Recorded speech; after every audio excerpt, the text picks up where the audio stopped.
today we were at Milk Studios, which is over near the Googleplex.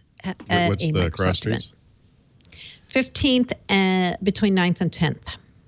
Oh, so way west. The Bronx is walk. up and the battery's down. The people, I'm just trying, this is how I know geography in New York.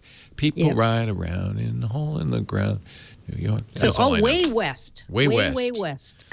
Like New Jersey west? I could see New Jersey. I could almost see Alaska. But can you see Russia? Yes. No. I was born on the Upper West Side, you know. Oh, yeah, that's right. Yeah. Yep. Like West the 80th. Upper West Side Story. Yeah, Upper West Side Story. 15th Street between 10th and 11th Avenue. So I way, love that. way over there. That's the, is that the meatpacking district? It is. Yes, very good. So is that the place that has the cobblestones on the ground? Yeah, it's pretty cool. Right there, right around there. That's and awesome hidden raves and nightclubs and things. Yep. And this was an event for what? This was an event for a product that is called Microsoft Teams, which is Microsoft's Slack competitor. Oh, you theorized that's what this event was. Yep, we did. Did you see Gertie pinged us on Twitter today? I did see Who's that. Gertie? Anybody I should know? Gertie? He was Gertie. He was the former head of the Skype business at Microsoft. Right. Gertie, man. And he had talked to us over the summer, and now I want to go back and look at my notes because I'm curious if there was some hint to this. Yep. Yeah, so it was a 1-hour event. Well, 2 hours for us because we had one-on-ones after the event. But they streamed it live. It was Microsoft's introduction of this product called Microsoft Teams. Satya was there, and Kirk Koenigsbauer was there, who is one of the big shots in Office. And the whole event was just about Microsoft Teams and kind of how it fits into the Microsoft product line and how it competes and does not with Slack. Although I don't think they even mentioned Slack. Did they say the S word? Sure. They didn't mention Apple for 15 years. Why would they mention Slack? Yeah. They did not mention the S word, but it's funny if for people in New York today, the New York Times had a full page ad from Slack congratulating Microsoft. Yeah, like Apple did. Welcome, seriously. Apple did that, yeah. Exactly. Yeah. You know, Slack is, from my experience we should tell people of it, what it is. Yeah, it's right? really a messaging platform with integrations. And I don't know, I guess because it's popular, everybody says, oh, we're going to do a Slack competitor. But really, it's just a messaging platform. I mean, it is. Yep. With integrations. The Microsoft thing is more than just messaging. I would presume. Microsoft Teams is just messaging. It's a web chat program for Office 365. So it is a Slack. It is a Slack competitor. Yep. But it's attached to Office 365. It is. So that's the difference. You know, to me, here's the difference. Slack started as this web messaging program, and now they're building extensions out to things like video conferencing and other things. Microsoft took Office 365 and they said, you know, people seem to like the Slack thing. Let's do a thing like Slack and add it to the big picture of Office 365. So they kind of came at it from two different ways. Yeah. So maybe you can clear one thing up. I talked to Brad about this briefly earlier. There was some confusion over the pricing. My understanding is that basically certain commercial versions of Office 365, you get it, for free as part of that subscription. But it looks like there's also a paid tier that is above that, or maybe sideways to that. Do you understand how that works? So if you have an Office 365 business plan, you're right.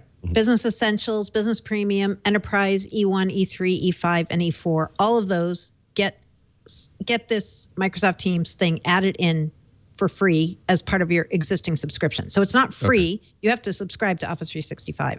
Okay. There's also going to be a version for the academic and education market as well. Anyone who subscribes to that plan, Office 365 for education, I think is going to get it too. But there is not going to be a plain old free tier like there is of Slack. That's not going to happen. So that's the difference. Yep. Slack's kind of expensive, to be honest with you. You can't really use much Slack for free. Yeah. And it adds up pretty quickly. Slack. And to be honest, we used Slack for during the web development. That's what the team in Austin used, and then they switched to actually, what was it? They had HipChat and they switched to Slack or one or the other. But when we use Slack, the thing I found, and I don't know if people who use Slack regularly find this to be a problem, is there's so many amusements available for Slack. Yeah. Now, I guess your administrator can cut you off. But I ended up playing Jeopardy, and essentially that just keeps going. So it's like a conversation. Yeah, I mean, it's just like any messenger. Seems like you would lose stuff in the. No. Okay, so it's any messenger with permanent record of everything and a good search, so you can go back, you can find stuff. That's actually its real selling point over, say, just using an instant messenger is you've got this permanent record. So it's like email in that respect, where you have a permanent written record, but it flows better than email. The problem is, you start integrating all this stuff, animated GIFs. You know, like anytime. Somebody said, what was it? What's the phrase, the Borat phrase? That's nice. Anytime anybody said, that's nice. It's nice. That's nice. A Borat would pop up saying that's nice. Now, at first, that's very amusing. But the problem is with me for Slack, it was too amusing. It was like, I don't feel like I'm getting any work done here. I'm playing Jeopardy. I'm doing animated GIFs. Yep. It's as if you used Apple Messages or Facebook messaging. For business. It's too, it's gaudy almost. I know. Yeah. And you know, Microsoft showed things like stickers and smiling faces. See, that's what the kids want today. You know what it is? It's the juvenilization of the workplace. And I'm not happy about that.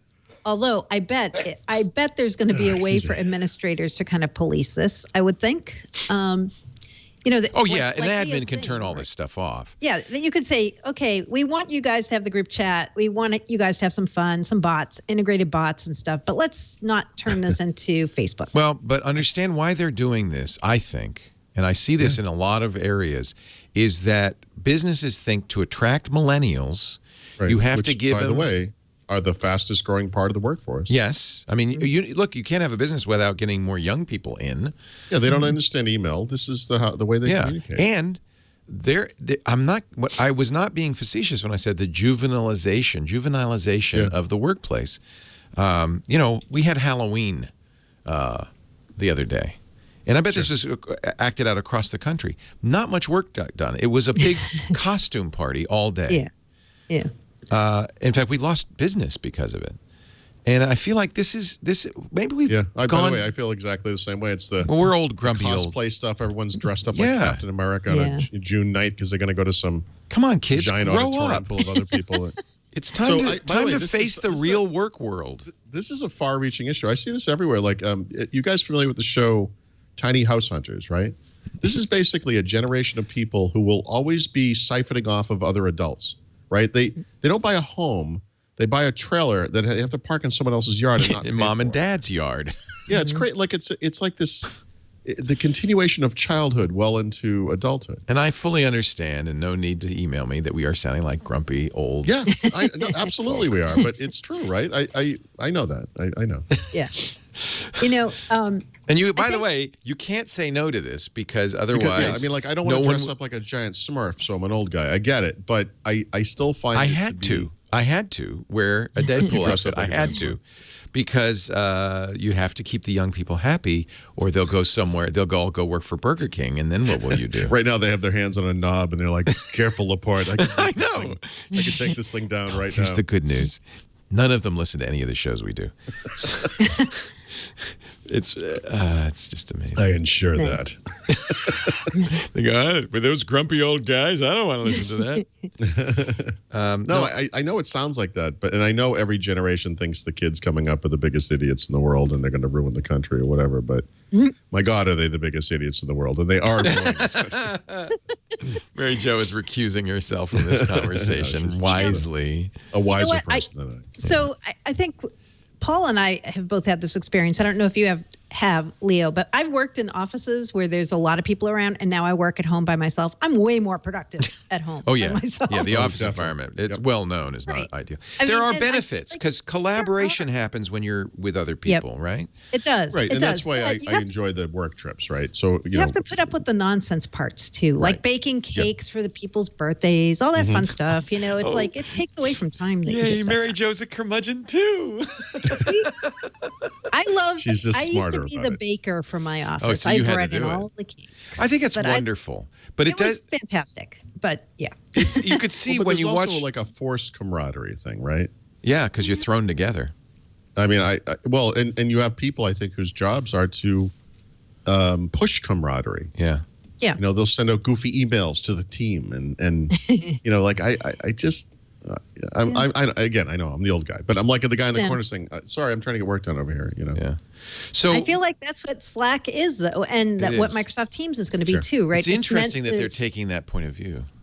Meant to bring people together and let you. So the difference, one of the differences is, I think, Microsoft is also kind of coming at this from a work perspective too. Like, hey, we know people want to do the web chat thing and like all joke around and have memes and all this and that, but you also can bring in Power BI, and you also can bring in, Word and OneNote. And so they're really coming at it more from a work perspective, but saying, you know what, we're giving the nod to nonsense conversations when those are part of camaraderie and such. But we're also saying this is how people are getting work done now, and so we have to be there. We're Microsoft, right? I think that's you do have to be there, right? No, right. And whether or not this type of thing makes sense to you or I or anyone here. Whatever, there is this giant future workforce coming up in the world. And Microsoft has a bigger problem than most companies. They don't just need to attract millennials like any workforce would. This is the generation of people that doesn't even know Microsoft exists. Yep. They have to work doubly hard because they're the ones making the software that these guys will or will not use. Yeah, I mean, I'm sure they're responding to market forces. This is not. That would be foolish not to. And if I were a Microsoft shareholder, I'd be mad at them if they didn't. Exactly.